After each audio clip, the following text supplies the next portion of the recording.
So Leaping Lanny, like the thing that I always was drawn to, later, watching his Leaping Lanny stuff and watching, especially what he did in WWF, is just how he was doing stuff that you watch it now and you watch like, a mid 80s Leaping Lanny match now. And yeah, it's like, he's doing a crossbody and he's doing like a springboard and you're like, all right, yeah, whatever. But like that was that company in that era and that time. And you can even hear it from the announcers who every time he's in there go like, whoa, Leaping Lanny, look at that performance. It's like the stuff he was doing was blowing people's minds and the crowds were going nuts and everything was good.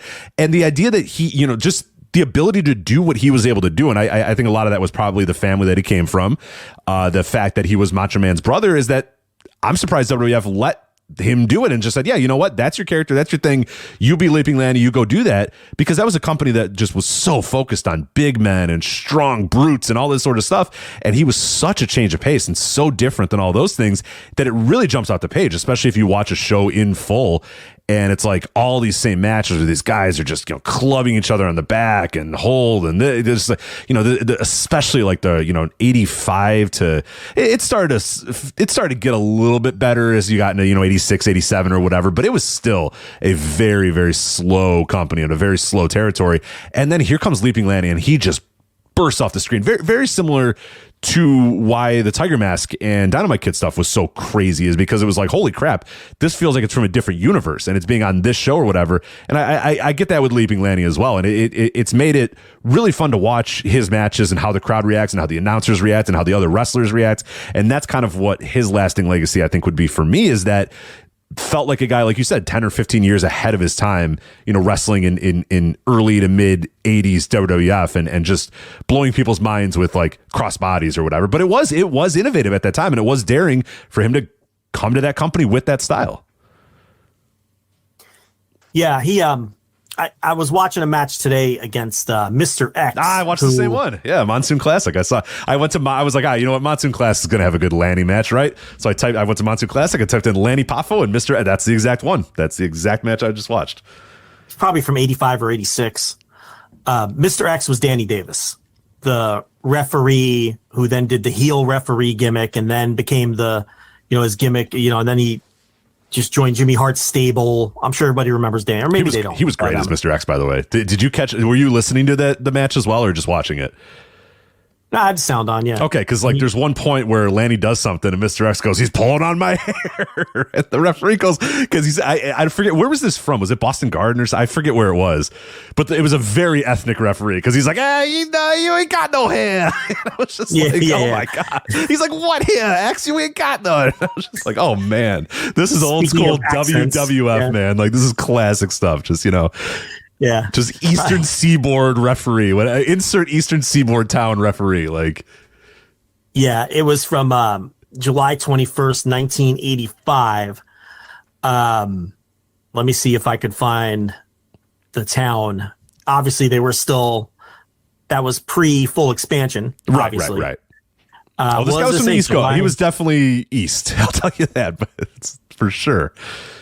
Let's see. July 21st, 1985, but that's the air date, because this isn't. But then again, Cage Match isn't entirely complete. Right. From that era either. So no, it's not. That match isn't on Cage Match. So I don't really recognize the arena. Who did commentary? Maybe I could figure it out. It was Jesse and I think Gorilla. Yeah, it was definitely Jesse. I know for a fact Jesse was in it. It's from All Star Wrestling, so it might not be from one of the big. It might not be from Boston, Philly, New York. That's true. Toronto. That's true. It was pretty dark. I'll tell you. I don't know where they were, but it was very. You could see the ring, and that's about it. Anyway, it's a short match, but Poffo finishes the match. He wins the match. Well, first right out of the gate, he gives him like a Death Rider. Like the first move of the match is what we call today a Death Rider, right? So he does like the double arm DDT, and Mr. X goes flying over and does the flip bump. And then the finish of the match, he like does a nip up. They do a side headlock and he takes him down, and then Poffo does a nip up, and Mr. X is like all confused by this, like I can't handle this athleticism, right? And then He finishes the match. He does a springboard splash. And again, this is 1985. This just wasn't done. And then he pulls him into I want to note about that springboard is WWF's ropes were always so loose. Oh, so he loose. he was hanging on for his dear life trying to do a springboard on those fucking ropes.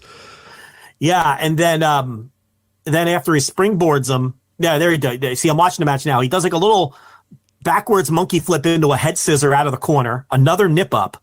I mean, this is just, and then he's doing backflips when Mr. X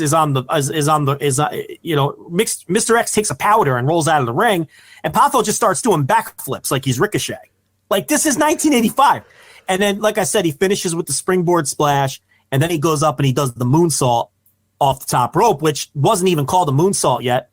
And every time he does this move, I was watching a match from Memphis earlier today against Eddie Gilbert from 1983. And, Lance Russell, he just called, the backwards flip off of the top rope. Like, they don't even know what it's called. Yeah, they have no idea what it's called. Yeah, so Poffo skins the cat in this match. This is the match, I think, this is the rec I want to give everybody. If you want to see what we're talking about when it comes to Poffo doing things that were 15 years ahead of its time. Lanny Poffo versus Mr. X from Monsoon Classics account, July 21st, 1985, because it's a short little, it's a 4.5 minute video, but he crams everything in. Yeah. He gets his shit in for sure. And what's funny is I have seen Danny Davis work as Mr. X in other matches where he would do springboard moves, which he clearly picked up from Poffo, right? So it's like, this shit almost picked up steam then, but then it kind of just died out. And then we didn't see springboard moves again, until the 2000s? Or I guess in the mid-90s with people like Van Damme and people like that, right? So about 10 years, until springboard moves really came back and were happening more frequently. I mean, because, in the 80s, I can't really think of anybody else who was doing springboard moves, other than Poffo on a regular basis. Even in Japan, people like, this is 85. So people like Dynamite Kid and Tiger Mask, they weren't doing springboards. I mean, they were doing other shit that was innovative and new at the time.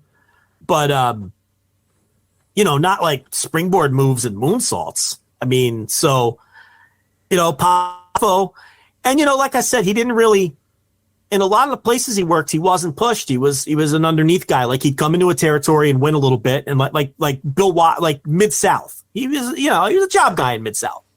He's a job guy for Crockett, but he got pushed in his father's promotion, and he had that feud with Rip Rogers, and they had a famous cage match, which, a lot of people think that's probably the best match of Lanny Poffo's career. Have you ever seen the Rip Rogers cage match? I have, but it's been many, many years. I actually wanted to go back. I was hoping to go back and watch it before the show today, but it's pretty easy to find, right? No, I watched it today. Yeah, so where'd you watch it on? It's on YouTube, and it's in 2 parts. And the thing about that is it has the commentary is Lanny Poffo. He's talking over the match, but he's in kayfabe. So he's like talking you through the moves he's doing and why he's doing them, and it's okay. An interesting watch. Cool. I'll have to check that out. Yeah, I've seen it before, but it's probably been 8-9 years. It's been a while. It's in 2 parts, and I personally think the match stinks. I think it's in a cage, and they never use the cage. So it's like, why even have it? Why even do a cage match? And it's just it was an underground classic when minimalism was very big in wrestling critique. Okay, so there was this period maybe 5, 6, 7, 8 years ago. That's probably when I would have seen it, probably from Pro Wrestling Only or something like that. Just, a uncovered, underrated gem or something like that type of match. And I watched it, and I don't recall what my thoughts were at the time, but they're probably not dissimilar from you. They're probably in the same realm. But I'd like to see it before. I'd like to see it again. To me, it's a very boring match. It's well worked. It's snug. If you know anything about Rip Rogers, I mean, he's become a very annoying Twitter presence over the last few years, and he's very old school in thought, but you were never going to get sloppy or bad work out of a guy like that. It was probably the snuggest and stiffest match Lanny Poffo ever had, because one thing about Lanny Poffo, he did work light. I mean, he didn't really, there wasn't a lot of oomph behind his offense. He was more about, he did spectacular things for his time, but I would hardly call him someone who was really going to lay it in. And this match with Rip Rogers is a pretty, if nothing else, it's a very stiff match, and it's a very snug looking match. And they don't really utilize the cage, and there's a little bit of blood. I think they do get busted open towards the end. And it's a hair match. So, the loser has to get their head shaved. And I think even though I don't think it's that good of a match, other people think it's great. And I would say that it's a match where if you're the kind of person who's into wrestling history, or, you like re-examining old footage, I would call it a match that everybody has to watch, because it's one of those matches that gets referenced a lot and is considered a classic in some circles. So it's very easy to find. It's right there on YouTube. And I would have to say that it's probably Lanny Poffo's, it's probably his most revered match that he ever had. Let me see if there's a cage match rating on it. I was looking. Yeah, there's not. Cage match has the best one, and I don't think I've actually ever seen this one, so I'll have to make that some time for it. Lanny and Randy versus Ricky Morton and Robert Gibson. Obviously, the Randy and Lanny versus the Rock and Roll Express sounds awesome. So I'll have to check that one out. And then, they don't really have a whole lot of others. They have the Hulk Hogan Genius match from Saturday night's main event. They have the Hulk Hogan Ultimate Warrior versus Mr. Perfect and Genius match for main event. And then they have a bad Brutus Beefcake Genius match. So there's not a whole lot there on cage match for you. That Poffo and Savage versus Ricky Morton and Robert Gibson, I'm almost positive that's the match where they broke the tables. That is one of the first matches where they do table spots. Interesting. Okay. I don't think I've ever seen it. Yeah, I gotta carve some time out tonight to watch that. I don't know if that's the one I'm thinking of, because who knows? Because territory matches from that era, cage match is very incomplete. So I don't know if that's the exact match I'm thinking of. But yeah, when their father's promotion finally closed down, and that was an ugly war. I mean, they were going on TV. Savage was going on TV and giving out Bill Dundee's phone number. And yeah, it got real bad. It got real scuzzy. When we say outlaw promotion, it wasn't as endearing as it might seem like it is today. It was a, not only, I mean, they were going against the way that wrestling has been done for forever. You know what I mean? Like the territory system, and they just said, fuck that, we're going to run it anyway. And you just didn't do that. You didn't go against the cartel. Like you just never did that. And they did it. And like you said, it wasn't like, hey, we're just going to do our thing and you guys do your thing and we'll exist and it'll be fine. It was like, no, it got real down and dirty between both parties. I mean, they were threatening to shoot each other. Right.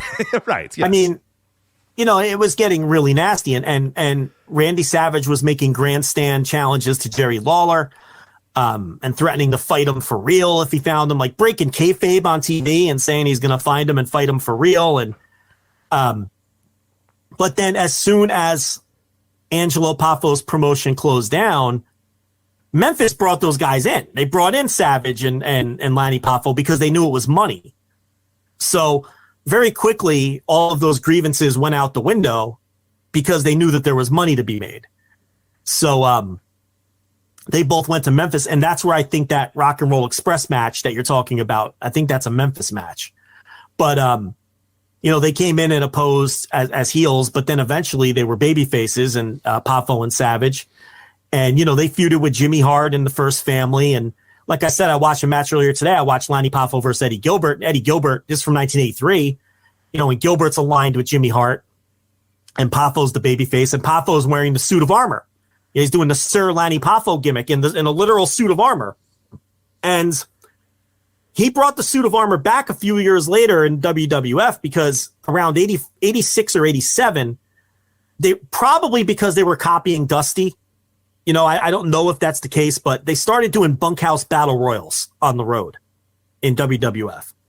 And the guys would wear street clothes, or the former football players would wear like football uniforms and helmets. And, it was come as you are, guy Duggan would come in with the 2x4, whatever. And Lanny Poffo brought the suit of armor back. He would wrestle those bunkhouse matches in his suit of armor. So that was a running gimmick that he had throughout his career. But and I see people in our chat that are, they're saying things like, the best match of Lanny Poffo's career. Here's the thing. He was a really good worker. Like, he was a job guy for so long. And I get that when you're a job guy, maybe people don't perceive you a certain way. But if you watch that footage from ICW or from Memphis or, quite honestly, even the early WWF stuff where he was a job guy, where he was, not really a full-fledged job guy. He would do jobs on TV, of course, but he was more of a jobber to the stars. Right, like he would get wins over the actual jobbers. We always say there was a hierarchy of jobbers. There was your guys that were never going to beat the top guys. They were never going to beat the top heels, but they would beat the other jobbers. There was your lowest of the low jobbers, and they lost everybody. And then there was those middle jobbers that would lose to the stars, like you said, jobber to the stars, but they would beat on a TV. Mr. X, Lanny Poffo is going to beat Mr. X. But when he goes in there in the ring with a main event or a semi-main event, he's not going to win that match. But so he's not a full-on jobber. He's a jobber to the stars, like you said. Is probably the best way to put it. Yeah, he would beat the other jobbers, and he would even beat the other jobber to the stars. In other words, if he was on the road and he was wrestling Iron Mike Sharp or he was wrestling Jose Luis Rivera or somebody like that, he would go over. Right, he was in the upper echelon. He was definitely in the upper echelon. Yeah, he was probably the most respected jobber to the stars on the roster because he would beat Barry Horowitz. He would beat those other guys. But he would lose to anyone who was pushed. And he was always over more than the level of his push. Like, he would get pops for those television jobs. He would get pops in the arenas, especially when he was doing the poem gimmick with the Frisbees. Kids like that. He would always get a big pop in Madison Square Garden. He would read the poem where he'd be some terrible poem where he's putting down the whatever heel he was wrestling. And then he would have the poem taped to the inside of the Frisbees, and then he would throw the Frisbees to the crowd with the poem taped inside. And then his big break came in '89 when, he turned heel and did the Genius gimmick and was managing Mr. Perfect. And all of those years of doing television jobs and being a house show jobber, but being on the road all that time eventually paid off, and he got a main event program. And he was a tremendous manager too. And this is unfortunately, this is when he stopped wrestling as regularly as he was as Leaping Lanny, but he still got in there every so often. And when he was in there, even as a manager, he was so physical as a manager, and that it helped so much when he was in there. When Mr. Perfect is feuding with Hulk Hogan or whatever, him being able to get in there and take bumps and look great doing it was a huge part of what got that character even more over and made it work for when it worked. So I love the Genius. I mean, it was ultra heat. Everybody hated him. He was so good at it. He kind of flipped the poem thing around and turned it into a thing that everybody started to hate. And he was just a very physical manager, especially in that era where they started to kind of get away from that a little bit in WWF, where you had guys like, Jimmy Hart wouldn't do that much. Mr. Fuji never did anything. Like, there was a bunch of guys that weren't really doing that anymore. They just kind of came down and sat by ringside. Like Bobby Heenan at that point probably wasn't taking any more bumps because of his neck, and his body was kind of falling apart from years and years of doing it. So then you have the Genius come out there, and the babyface would get a hold of him, sock him upside the head or bang his head into Mr. And then he'd go flying, and his papers would go all over the place. His letterboard, his hat would go, flying. And so it all looked really cool, and it all worked. And that Genius run, it sucks because we were kind of, he wasn't able to be Leaping Lanny, wasn't able to have great matches or whatever, but it didn't matter. I mean, it was fine. And like you said, financially, I'm sure he loved it because it was the best run and the longest run of his entire career, doing it for until what, 92, 93? Because he was doing the Beverly Brothers. That was 93, I think, still. Yeah, it was still 93. Then he moved on to the Beverly Brothers, yeah. But the Hennig feud with Hogan was Poffo's chance to work a main event feud. And like you said, he had that Saturday night's main event match against Hogan. Yeah, main event. Saturday night's main event. I mean, quote unquote main event. But everybody knew Saturday night's main event. If you look at it, the structure of the shows, we've talked about this a bunch of times. Yeah. It's done like Saturday Night Live. That is, trust me, Hogan and Genius was the main event, even though there was 4 matches afterwards. Everybody was there to see Hogan and the Genius. And that was a huge match. I mean, it went Ultimate Warrior and Andre the Giant was before them, and then it was Hulk Hogan and the Genius. And I think that's a pretty damn good match. I like that one a lot. No, he's the thing about him is he would bump all over the place for these guys, and clearly had no ego. I mean, he was a job guy for most of his career, and even when Mr. Perfect was feuding with Hogan, the genius was really there to. Mr. Perfect could talk, but the genius was there to do some talking and to take bumps until they were ready to blow the thing off. Now, that was the least financially successful feud of the Hulkamania era for Hulk Hogan. But, I mean, it still drew by standards of other times. It just didn't draw for the standard of that time. And really, Hogan was starting to wind down by then anyway. That really was past the peak. The peak was probably 86, 87. Right. People thought it was that feud or whatever, but then it was like the Earthquake one didn't draw that well, the Mr. Perfect one didn't draw that well, and then he just never really drew that well again in terms of like in WWF in that character, because then the Slaughter thing obviously was a disaster, and he never really got back on track after that. But I think that was probably just going to happen no matter what. Like I don't know that it was necessarily those feuds specifically, but over him just eventually kind of wearing down a little bit.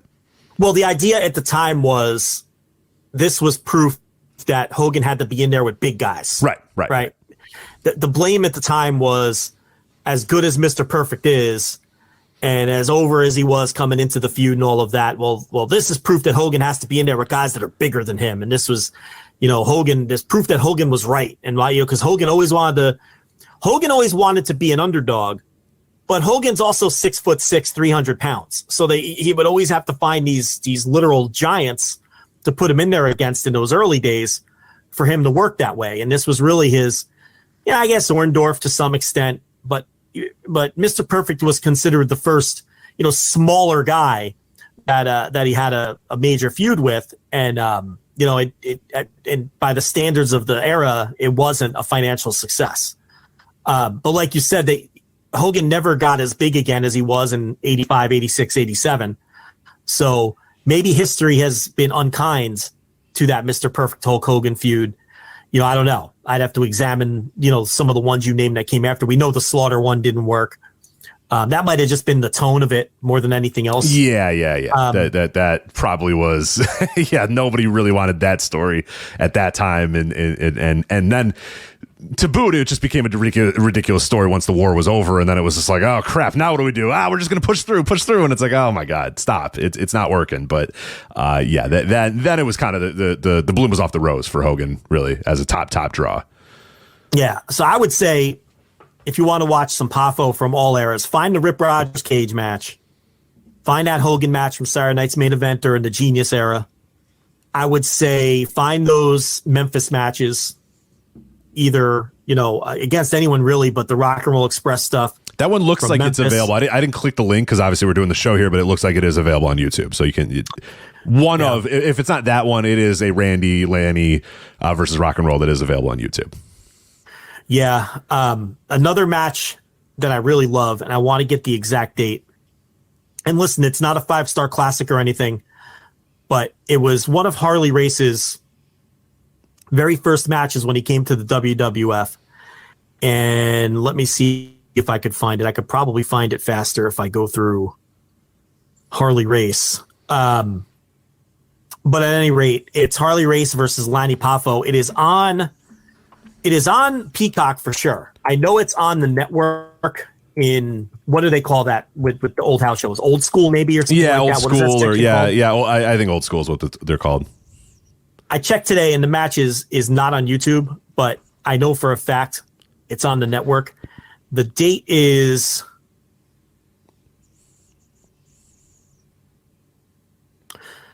June 14th, 1986 from Madison Square Garden. It's Harley Race versus Lanny Poffo. It is one of Harley Race's first televised matches when he jumps. He's not King Harley Race yet. He's handsome Harley Race.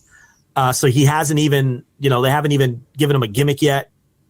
And again, is it a 5-star classic? Are you going to be ripping out your notebooks?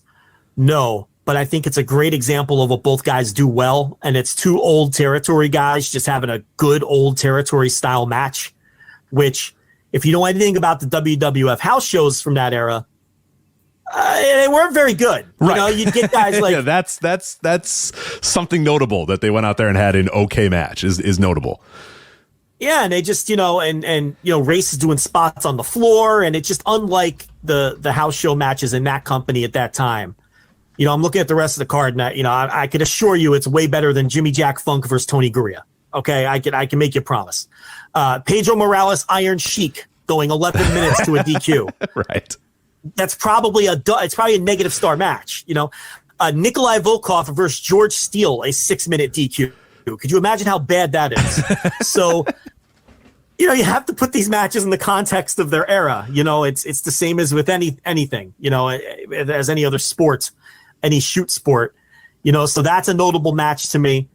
I watched a match today from Memphis that I talked about already from '83 against Eddie Gilbert. It's a little TV match from Memphis, and I thought it was just so much fun. Poffo's out there in his suit of armor, and he's feuding with Eddie Gilbert at the time, and Gilbert comes out with Jimmy Hart, and he says, "I'll wrestle you right now." So they get rid of the jobber that Poffo was supposed to wrestle, and Gilbert's like, "I'll take you." And Gilbert's in street clothes. He's wearing like leather pants and a button-up, and he gets in there with Poffo, and Poffo's taking care of business, and they of course do the ref bump. So Jimmy Hart comes in with like a walking stick or a cane, not a Singapore cane, but like an old school like a cane. Yeah. And Poffo's has like this. He's doing this bridging pin combination because he was very flexible. And I guess we could talk about how flexible he was in a minute. We'll get to that. We'll get to it. Don't worry. He's very flexible. So he's doing like this back bridge Very pin, flexible. but the referee had bumped. So Jimmy Hart comes in with this cane, and he whacks him in the gut with it, right? So Poffo's selling, and he's rolling around holding his stomach, and Gilbert makes the cover, and he's trying to, waiting for the ref to get revived. And then Randy Savage comes out, and he's like, "I've had enough of this." So Savage jumps in the ring and just starts putting the boots to Gilbert, right? And this fucking Jimmy Hart it goes back to the commentary table with Russell, and he's like, "That's blatant outside interference, baby. That's got to be a DQ. This is so blatant. You can't just run into a match like that when 30 seconds earlier he ran in with a cane." Right. And I'm just watching this, and I'm like, I just love pro wrestling. You know what I mean? This is just pro wrestling.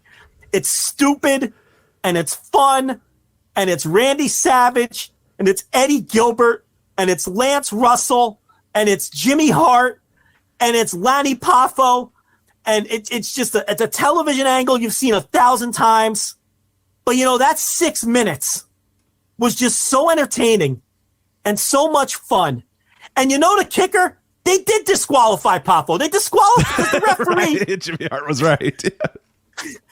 The referee wakes up, and Savage is in there stomping a mud hole into Eddie Gilbert, and he does get disqualified. And Jimmy Hart's jumping up and down, and it's just it's just great. And it's a shame that a lot of people just know Lanny Poffo as the jobber that threw the frisbees, because there was, he was a good promo guy, very articulate, well-spoken, and he did sort of these, not I don't want to say they were like in the style of a Nick Bockwinkel, who always spoke like an aristocrat or something like that. But that's kind of how they probably came up with the Genius gimmick, right? Because he was so well-spoken and witty, and he would never scream or yell. He was the way he talked was always like, "I'm when you do this," it always had like an aura of like, I don't know. It was deep and like very enunciated and stuff. So it came across like he was being an asshole. You know what I mean? So that's why the Genius character works so well. He didn't change a thing. He sounded exactly the same when he was the Genius. Yeah. It was just, they told you, no, this guy's an asshole now. Boo this guy. Everyone was like, this guy sucks. But well, he was saying, I am the smartest man in the world. Right. It's like, it was a very, and when he was a babyface, it would be, it's like, I'm not mad. I'm just smarter than these heels, and I'm going to explain to you why. Right. And he was just so he was a good promo, ahead of his time as a worker, and he really did have a super fun career. And whenever we've talked about him, I've always talked about how underrated I thought he was. And whenever I come across his stuff, I watch it. And he had a aside from the cage match, he had a long feud with Rip Rogers in ICW, and there's ICW footage is very hard to find, but there is some out there. It's always in awful quality, but it's always worth a watch. It's very much like Memphis and Continental and those promotions from that area of the country where it's a wild ride. You know, it's Randy Savage, Lanny Poffo, One Man Gang, Ron Garvin. Not the one man. Ron Garvin was One Man Gang, Ron Garvin. And actually, the guy who would become One Man Gang, Crusher Broomfield, was there too. But he was there just not as One Man Gang, yeah. Right, because Ron Garvin was One Man Gang, and you know, the guy that would become One Man Gang, the more famous One Man Gang later, Crusher Broomfield, was in that promotion. I think Bob Orton spent some time there. Pez Whatley was a regular. Rip Rogers. It really was a fun promotion if you can get your hands on some of that stuff.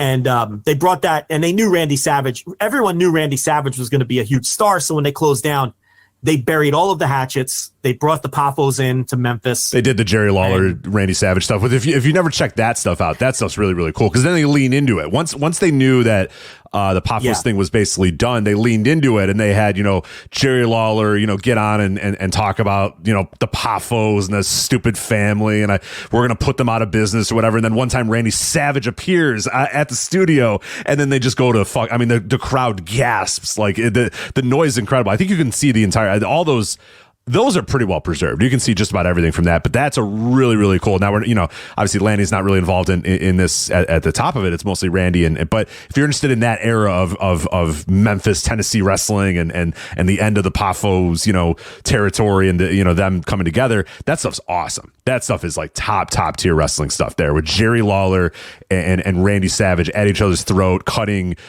worked semi-shoot promos at each other and then just beating the living hell out of each other. It's really, really good stuff. Yeah, and then when WWF came calling for Savage, they brought Poffo along with them. And, you know, and we kind of talked about that era already.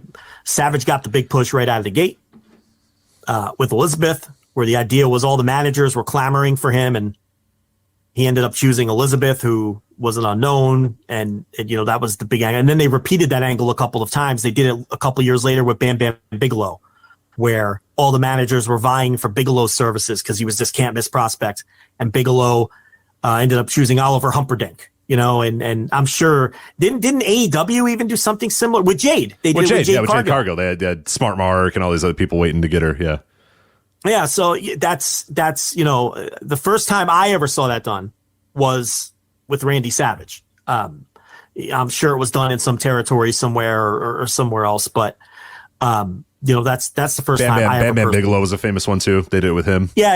A couple years later with Bam Bam. So that was you know, and I see someone saying in the chat, you know, there were table spots done in the 1920s. Okay, but who cares? I mean, for 60 years, no one did them, and then these guys did them in 1984. So it's like, those kind of arguments always annoy me, because it's like, okay, yeah, you could probably go back and find someone who did something first, but that doesn't necessarily mean they were the innovator. Right. Okay? If people didn't start doing it after them, like you always say with, you know, with tables in the indies and chairs, Sabu, you know, doing a lot of stuff like, no, yes, there were people that did stuff like Sabu did it before, but the fact that once Sabu does it, everybody starts doing it. A couple years later, literally everybody is doing the Sabu shit. He's the innovator, not the guy who was the first person to ever do that style. Right. You know what I mean? Like that. People are doing table spots today because of Sabu. It doesn't matter that the Poffos and the Rock and Roll Express did a table spot in 1984. It doesn't matter that Hulk Hogan and Harley Race did a table spot on Saturday Night's Main Event in 1986 or whatever year that was. And it doesn't matter if somebody did a table spot in 1920. The reason people are doing table spots today is because of Sabu.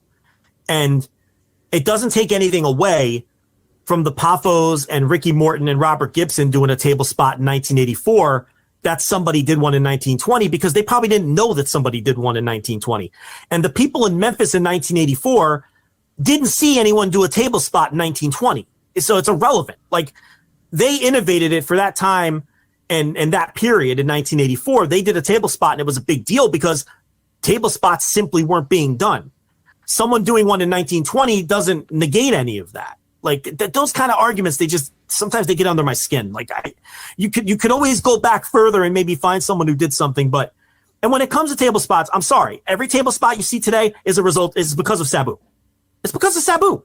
In 1994, 1995, Sabu was the one who popularized table spots, and because when Sabu began doing them, that's when they caught on and they've stuck and they haven't stopped.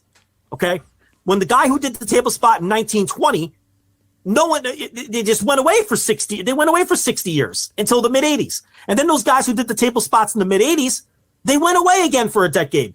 Okay. Nobody copied Hulk Hogan and Harley Race. Nobody copied Lanny Poffo and Ricky Morton, because then people stopped doing them again for 10 years. Then when Sabu brought the table spots back, they caught on, and now we're 30 years later. Yeah, 30 years later, and everyone's still doing table spots on every single show you go to, no matter where you go in the country, in the world, whatever. Yeah.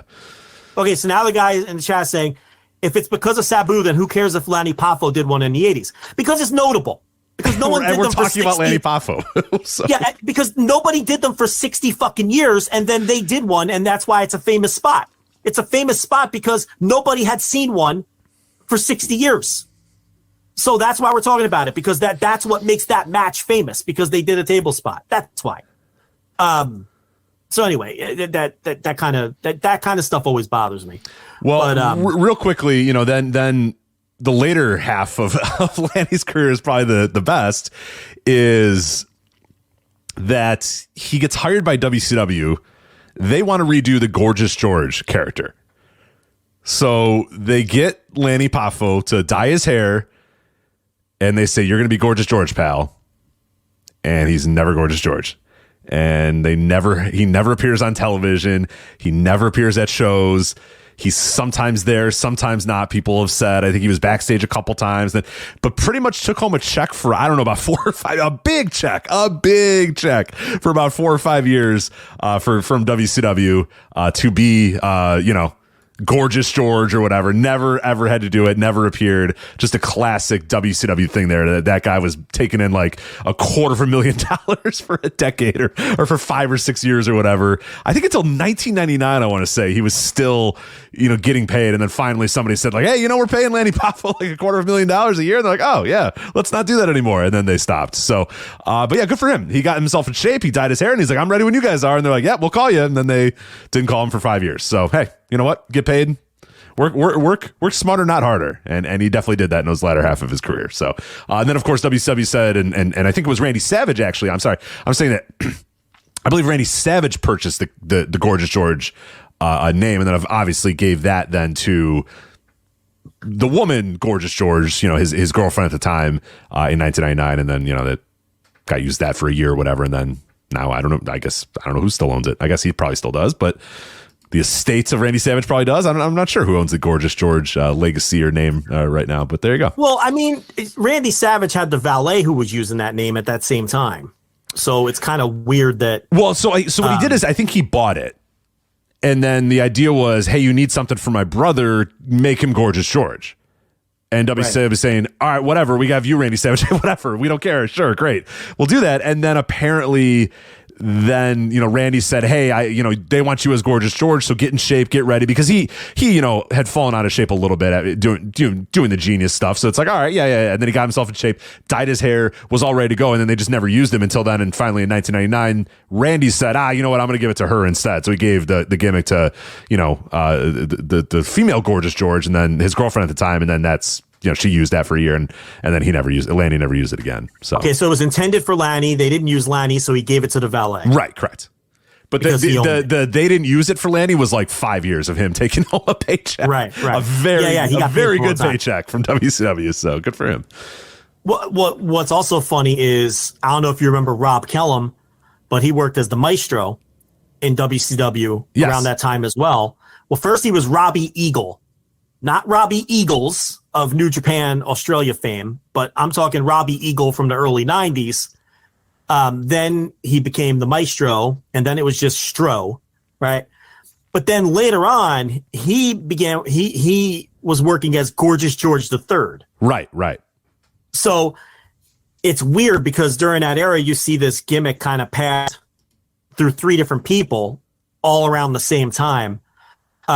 So if the Poffo family or if Randy Savage owned the gimmick, I wonder if Rob Kellum was using it against Savage's will, or if he bought it from Savage, or if Savage just didn't give a shit because it was some low level, I don't think he used Gorgeous George III in WCW. No, I believe he came in as the Maestro, and I'm almost positive he never used it on WCW television.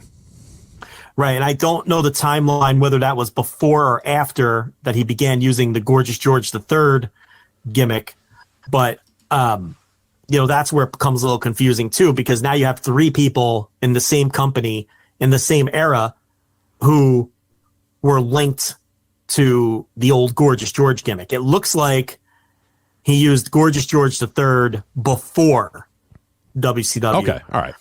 So it would make sense that if Savage did have kind of some kind of legal rights to that name, that this guy, because he never used it, he came into WCW as the Maestro, and then I don't think he ever used Gorgeous George III again, at least with, what I see scrolling through his, hey, look, there's a match between the Stro and Sterling James Keenan in 2003. Wow.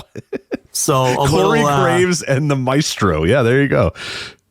So it seems like it's pretty much just been either the Stro or the Maestro ever since, which, hey, listen, when you're the famous Maestro, you gotta get those bookings based off the Maestro, man. Yeah. If you had a 6-month run in dying WCW, right.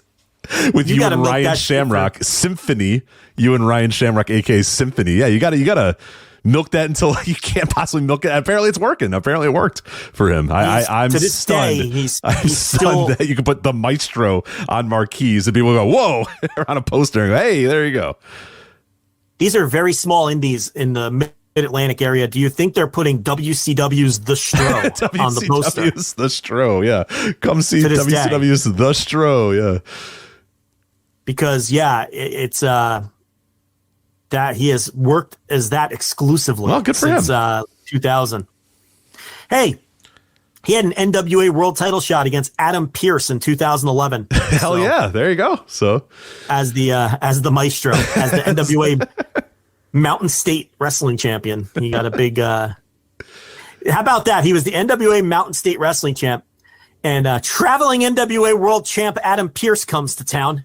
So of course, the Stro, as the local champion, gets the title shot, Rich. And wouldn't you know it, they go to the old time limit draw. He took him to the limit. Maestro's not doing a JOB.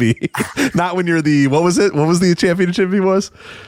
The NWA Mountain State Wrestling Champion. And he went to the old time limit draw with Adam Pearce. Do you think he was doing the small packages at the end as the fans were counting down the clock? As they're yelling over the intercom, 5, 4. Yeah. The ref's going 1, 2, 3 now. 1, 2, 3 now. 1, 2, 3 now. Yeah. Ding, ding, ding. I'm sure it was a hot match. I'm sure it was awesome. So, and then Pearce huffing and puffing with his hands on his hips in the post match, and then he puts the hand out to shake the hand. Well, what should have happened. Guy. I hope Pearce rolled him up. With 2 seconds left to go, had him in the pinfall. The ref counts 1, 2, and then the clock. The bell rings, and he gets up and thinks he won for a second. The ref's got to go, no, do the arms cross thing. No, time limit draw, and then like you said, go and then put her here, pal. Put her here, Stro. Yeah. Well, it looks like you might be because Justin Bissonette is in the No Dope chat room. Says, "Wait, does anyone have a contact info for the Stro?" So there you go. Coming to Inspire Pro Wrestling soon. The Stro now streaming on IWTV, by the way, Independent Wrestling TV for Inspire Pro. So easier than ever to watch the Stro. Yeah. Well, look, he's still going. He wrestled last year. Yeah, someone in the No Dope chat room says the Mad Dog stuff says he beat JD Drake in 2021. JD Drake was in AEW at that time. Like, is the Stro really coming up here? Bag in hand, and they're like, all right, here's the deal. You're gonna wrestle. He's like, I can't. Yeah, I can't do that job. Yeah. I hope so. I hope the Stro thinks that he's got enough stroke to walk into a locker room and just go, nah, I'm sorry. Nah. I can't lose to JD Drake. Nah. You never know when New York's gonna come calling, so you gotta be ready to go, Yeah. You never know when you're going to get the call. So, yeah, I just think that's funny how, they're still doing that. Coming in to wrestle a local NWA territory champion. So Lanny Poffo, of course, Rich, he was known for sucking his own dick. Let's do it. Let's rip the Band-Aid off. Yes, very well known for that. Questions in our Discord of, is it purely flexibility, or are you also, well endowed? And I think you got to be both, right? Oh, well, did you watch his explanation of the... I did, unfortunately. And it feels like flexibility was his most important trait. But he did say that, obviously certain factors would make it easier to accomplish said feat. Yeah, he had a giant dick. Just, why are you beating around the bush? So, this was here's his exact quote. I can give you. Thank God we don't have any ads this week. I can give you Lanny Poffo's exact quote. Let's see if I can find it here. There's a 5-minute video on YouTube of him. That's a very long explanation. It's way longer than you ever want it to be. You're like, oh God, he's still talking. Okay. There's just so many great quotes. I mean, it's one great. of my He's talking about rats. Yeah, it's the most perfect ask a 1980s wrestler if he sucks his own dick answer you could possibly ever get, because then he just keeps going and just doing every carny 80s dirtbag wrestler thing you could possibly say, but and without any sort of hesitation. It's like, this is just commonplace for him. This is the world he grew up in. This is the world he grew up in, and to him, nothing that he's going to describe here is uncouth or it's just like, you got the ring rats, it doesn't, they do this for you and you do that for them. And here's like, the exact quote. Yeah. Here's the exact quote about the rats. He says, "I love arena rats. It's, what can I do for you, honey? Instead of, what can I take from you, stupid?" So, he makes a good point about the rats. Right. They're all about you, but he made it a point to say he loved the ring rats until you marry them. Once you marry arena rats. Arena rats. Yeah. Like, not ring rats, because they're doing big time arenas here. This is the World Wrestling Federation. These are arena rats. So he called his ability to suck his own dick his party trick. Okay. And he says, God damn it. He said, "There's nothing wrong with autofellatio." And I got to be honest. I mean, I guess there is nothing wrong with it. A man makes a good point. I mean, what's the difference? I mean, 99.99% of us do it with our hand. So what's wrong with if you can reach it with your mouth? So here's what he had to say. Good God. On his ability to what he calls autofellatio. He says, flaccid. Should I do it in his voice again? You could try. It's a little bit of a longer explanation, but try if you could. "Flaccid, I am average. Erect, I am above average. I'm being modest. Insanely above average." End quote. So what Poffo's saying here, insanely above average, is not only is he flexible, he's got a giant hog. Yeah, he has an insanely above average hog. And if you've seen his flexibility in his work, you totally believe that he can bend forward far enough with his insanely above average penis to auto-fillet himself, as he likes to say. In fact, he had a little advice at the end of the video, Rich. Did you see the little advice that he had at the end? I think I may have closed out at that point. I don't remember the advice. He said, "Keep practicing and you'll have it licked." Well, okay, there you go. There you go, people at home. You can maybe get some yoga videos on YouTube, start working on your flexibility, and then in due time. Yes. Obviously, if you have an insanely above average hog, that'll certainly help. But something to look forward to. A resolution for 2023. We're still in resolution season, so there's something for you. Let me get that video for everybody. So what you want to look for here is, man, I watched a lot of Lanny Poffo today. Okay. Lanny Poffo's secret revealed. That's the one you want to look for. Lanny Poffo's secret revealed. Yes.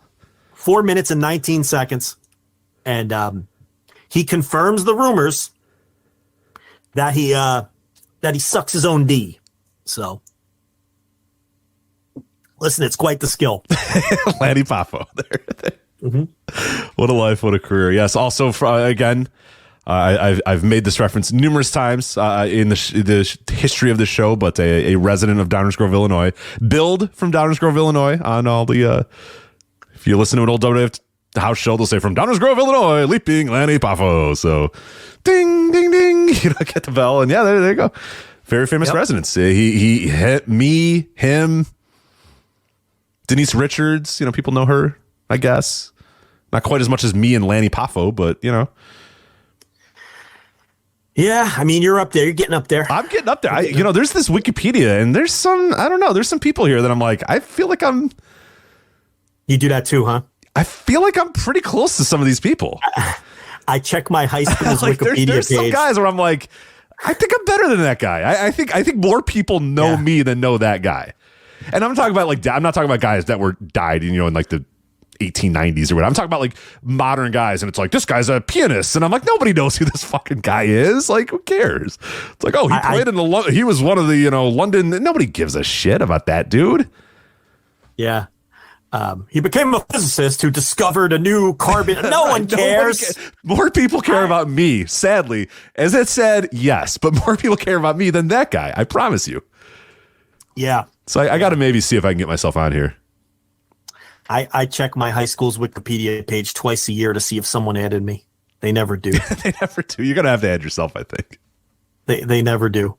I guess we should talk about Lanny Poffo's very brief run as a New Japan commentator, because Chris Charlton had said some very nice words on Twitter today. Yes, he did.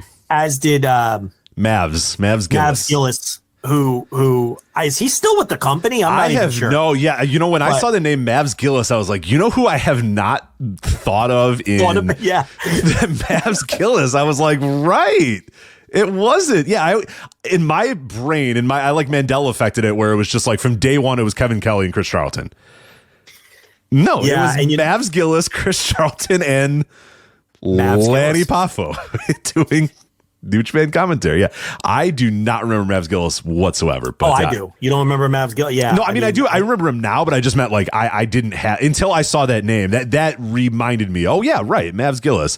Oh yeah. No, yeah. I haven't thought about Mavs Gillis. Right. I mean, but he had a very nice thread because he showed Lanny Poffo around Japan during that tour, and that's where the famous champion of the British line comes, because he called Tomohiro Ishii the champion of the British.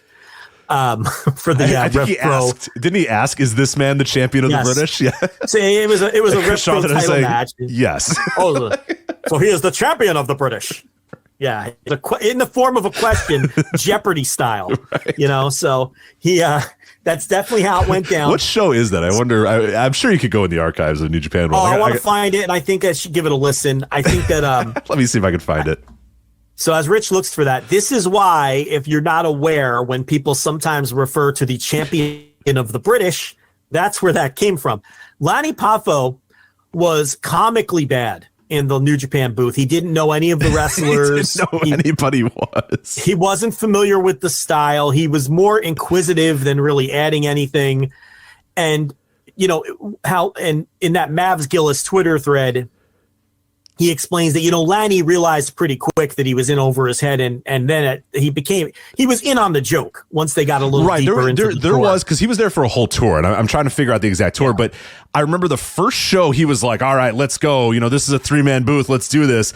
And by like the last show, he was just kind of like, he'd be in the background and be like, Chris, so now why is that man doing that? And then Chris would say, well, the reason he's doing this is because but like when he first started out, he was like, I got to be out here where it's a 3-man booth or whatever. He really, by the last part of the tour, was just kind of like in on the joke, realized he was bad, and was just kind of like, hey, I'll peel back. You guys do the main stuff.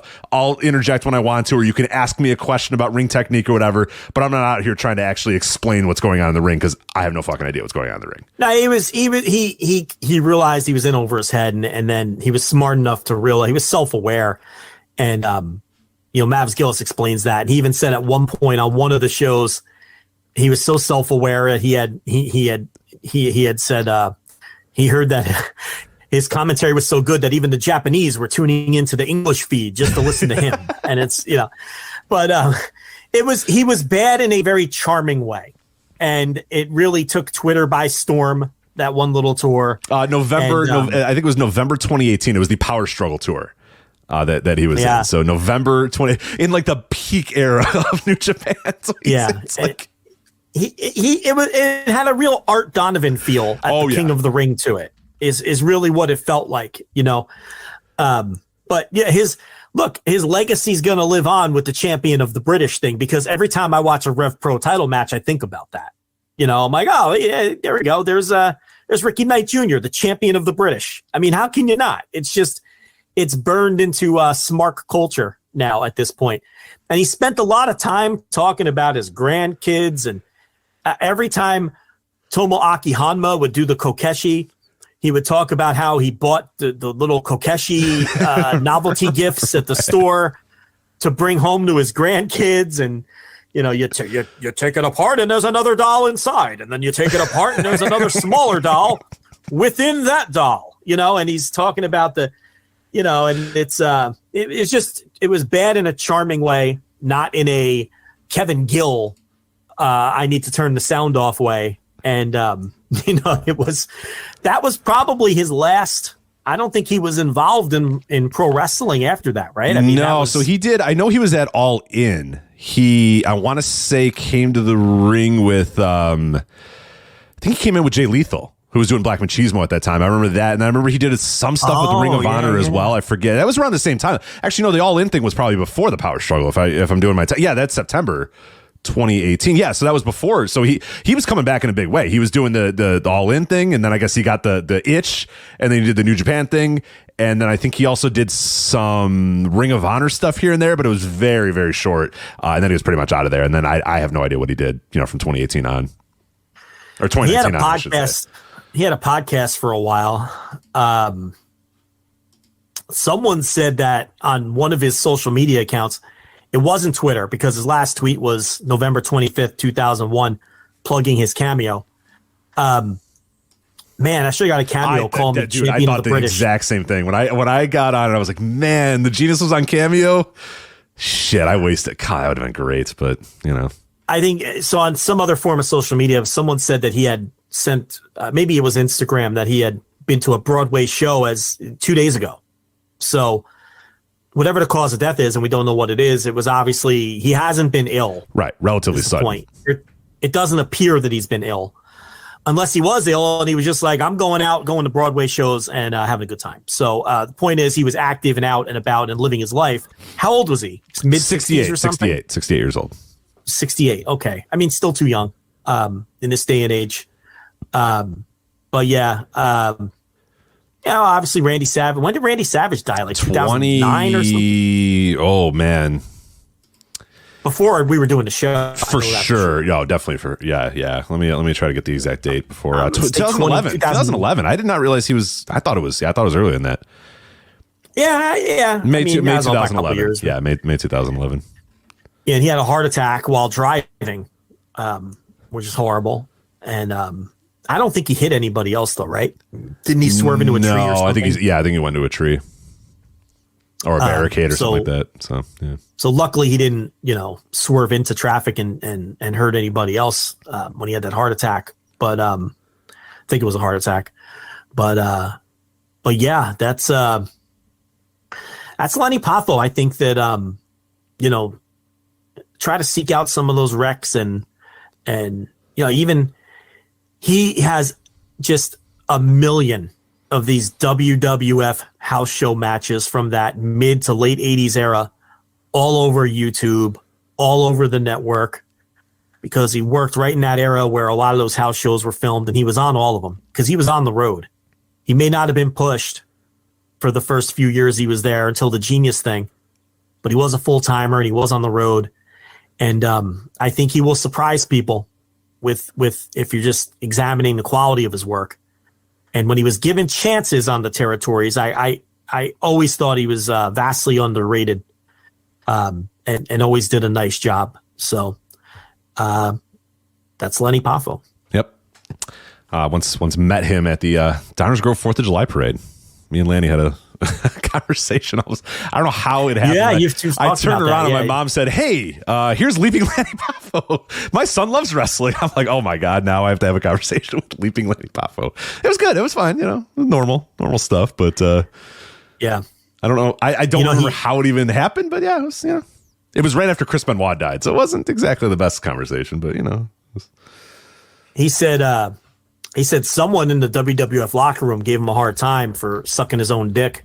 He said that the guy approached him and said, "Hey, I heard that because he was talking about the." I'll skip that part. So he said the guy approached him and said, "I heard you could, self-fillet," and Poffo said, "Yeah, it's true, And the guy said, "That's the most disgusting thing I've ever heard. You're an animal. It's gross. It's grotesque." And Poffo ends the video that I've sent people to here on YouTube with. That's what he said. It's not illegal to self-fillet. And then he said, "And if they can't take a joke, fuck them." Hell yeah. So if they can't take a joke, fuck them. I love it, Lanny. Yeah. It's probably the best place to end it. That is a great place to end. A better place to end it, Justin Bissonette in the note of chat says, "Good news, I found the Stro." So it looks like coming to Austin, we just Texas. got him booked. We got the Stro. Hey, Biss, give us a %. I don't know what his booking fee is, but